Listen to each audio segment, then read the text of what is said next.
अस्सलाम वालेकुम friends and welcome to discover the reality. दोस्तों, आज के इस वीडियो में मैं आपको बताने वाला हूँ रशियन स्लीप एक्सपेरिमेंट के बारे में। इसको दुनिया का सबसे खौफनाक तजुर्बा भी कहा जाता है।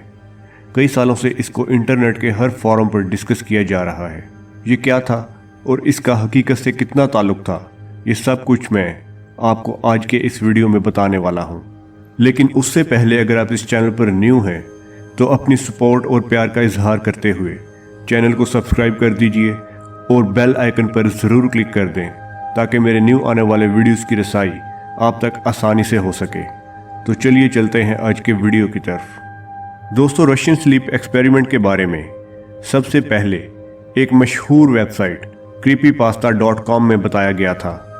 क्रीपीपास्ता वो वेबसाइट है जहां लोग अपनी पुरअसरार और खौफनाक कहानियां दुनिया से शेयर करते हैं। इस मशहूर वेबसाइट में आपको ऐसी हज़ारों कहानियां सुनने को मिल जाएंगी। रशियन स्लीप एक्सपेरिमेंट के बारे में पहली बार 10 अगस्त 2010 में इसी वेबसाइट पर बताया गया था। इस वाक़या को बताने वाले का यूज़र नेम ऑरेंज सोडा था, लेकिन इसका असल नाम किसी को नहीं पता। दोस्तों, रशियन स्लीप एक्सपेरिमेंट 1940 में रशिया में किया गया था। यह एक्सपेरिमेंट इसलिए किया गया था ताकि पता चल सके कि इंसान बिना सोए कितने दिन तक जिंदा रह सकता है और इससे इसके जिस्म पर क्या असरात होंगे। इस तजुर्बे को पूरा करने के लिए 5 कैदियों का इंतखाब किया गया था और ये कैदी वर्ल्ड वॉर से पकड़े गए थे।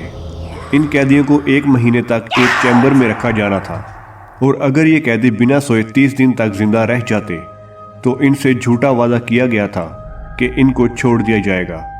रशियन साइंटिस्ट ने इनको एक एयर टाइट चैम्बर में बंद कर दिया। दोस्तों, उस दौर में सीसीटीवी कैमरास नहीं होते थे, इसलिए इन कैदियों पर नज़र रखने के लिए इस चैम्बर में एक छोटा सा खिड़की नुमा शीशा लगा हुआ था और इनकी तमाम बातें इलेक्ट्रॉनिकली मॉनिटर होती थीं। और फिर इस चैम्बर में एक ऐसी गैस को छोड़ा गया जिसकी मदद से ये कैदी सो नहीं सकते थे। तजुर्बे का मकसद भी यही था कि देखा जा सके कि ये लोग बिना सोए कितने अरसे तक जिंदा रह सकते हैं।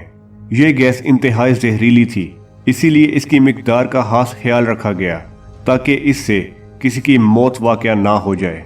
इस चैम्बर को किताबों से भर दिया गया था। नीचे जानवरों की खालें बिछाई गई थीं जिन पर इन कैदियों को सोना था। चैम्बर में ही एक बाथरूम भी बनाया गया था और कुछ खाने की चीज़ें भी रखी गई थीं। दोस्तों, पहले 5 दिनों तक सब कुछ नॉर्मल रहा।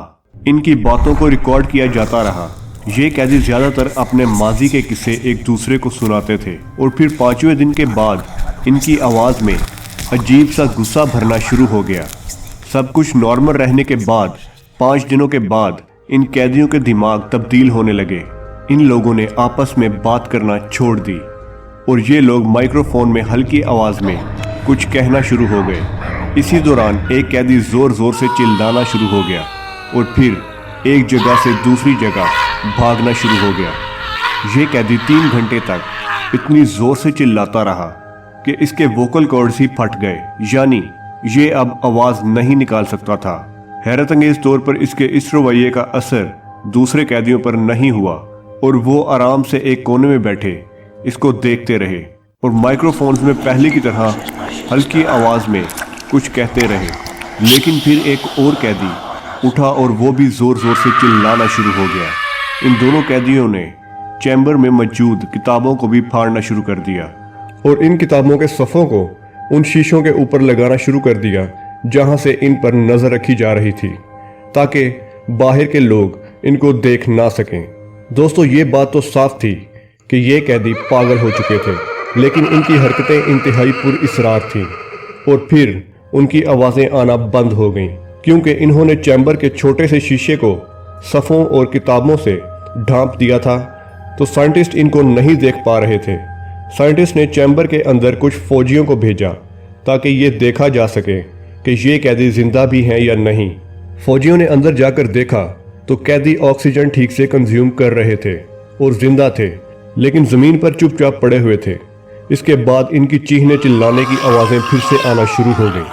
दोस्तों, 3 दिन तक इन पर नज़र नहीं रखी गई और फिर 3 दिन के बाद फौजियों को दोबारा अंदर भेजा गया तो अंदर इंतहाई खौफनाक सूरत हाल थी। یہ سارے قیدی شدید زخمی ہو چکے تھے اور یہ ایک دوسرے کو ہی نقصان پہنچا رہے تھے۔ ان قیدیوں نے ایک دوسرے کا فلش کھانا شروع کر دیا تھا اور چیمبر میں ہر طرف خون موجود تھا۔ ان قیدیوں کو فوراً باہر نکالنے کا فیصلہ کیا گیا، لیکن پھر ایک قیدی کی آواز آئی کہ اب ہم آزاد نہیں ہونا چاہتے۔ یہ قیدی حیرت انگیز طور پر اس چیمبر سے نکلنا ہی نہیں چاہ رہے تھے۔ فوجی نے ان کو نکالنے کی کوشش کی تو یہ لوگ واپس اسی چیمبر کے اندر جانے کی کوشش کرتے۔ دوستو کہتے ہیں کہ ان قیدیوں کو گولی مار دی گئی تھی اور اس چیمبر کو اسی وقت بند کر دیا گیا تھا تاکہ دنیا کے سامنے یہ بات کبھی نہ آ سکے۔ لیکن یہ بات کیسے سامنے آئی یہ کوئی نہیں جانتا۔ دوستو یہ وہ واقعہ ہے جو کہ کئی سالوں سے انٹرنیٹ پہ غور بحث ہے۔ اس کو دنیا کے خوفناک ترین تجربات میں سے بھی ایک کہا جاتا ہے۔ لیکن سوال یہ اٹھتا ہے کہ 1940 میں پیش آنے والا یہ واقعہ 2010 میں کیوں سامنے آیا، اور وہ بھی creepypasta.com جیسی ویب سائٹ پر، جہاں کسی بھی کہانی کا کوئی سورس نہیں ہوتا، یعنی آپ کو پتہ نہیں چل سکتا کہ یہ کہانی سچ ہے یا جھوٹ۔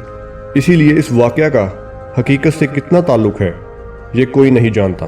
لیکن رشین سلیپ ایکسپیریمنٹ کا یہ واقعہ دنیا میں بے حد مشہور ہو چکا ہے۔ آپ کو اس بارے میں انٹرنیٹ اور یوٹیوب پر بے شمار ویڈیوز مل جائیں گی۔ دوستو مجھے امید ہے کہ آپ کو ویڈیو پسند آیا ہوگا۔ ویڈیو کو لائک کیجئے اور اپنے دوستوں میں بھی شیئر کریں۔ اس کے ساتھ مجھے دیجئے اجازت۔ اپنا بہت سارا خیال رکھیے گا۔ اللہ حافظ۔